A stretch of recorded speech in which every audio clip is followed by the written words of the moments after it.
শুভ সন্ধ্যা বন্ধুরা। আজকে সন্ধ্যাবেলা আমার একটু ঠান্ডা লাগছে। কালকে সোয়েটারটা বার করেছিলাম, কাচতে হবে, এর জন্য ভাবলাম এই সোয়েটারটাই পরে নিই। সাদা সোয়েটার তো রিস্ক হয়ে যায় সবসময় পরা। যাই হোক, সন্ধ্যাবেলা আমি আমার জন্য চা বানিয়ে নিয়ে এসেছি, ছেলেকে চা বানিয়ে দিয়ে এলাম। ছেলে অফিস মানে কাজ করছে।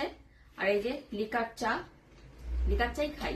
আর তার সাথে না আজকে একটু স্যান্ডউইচ বানিয়েছি। এই দেখো, স্যান্ডউইচটা খুব সিম্পল ভাবে বানিয়েছি। একটা মানে পাউরুটির পিসের মধ্যে একটু বাটার, তার সাথে এক পিস হচ্ছে চিজ আর একটু গোলমরিচের গুঁড়ো দিয়ে বানিয়ে নিয়েছি। দারুণ লাগে খেতে, মানে চায়ের সাথে বেশি ভালো লাগে আর কি।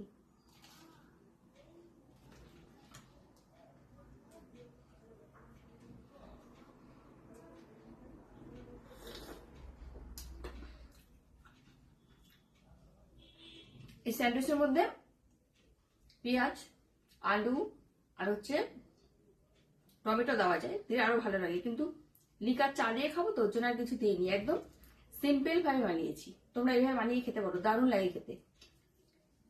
এক একটা বাইটের মধ্যে চিজের কামড় পড়ছে তো বেশ ভালো লাগছে। যারা চিজ খাও তাদের ভালো লাগবে, আমার তো চিজ খেতে দারুণ লাগে।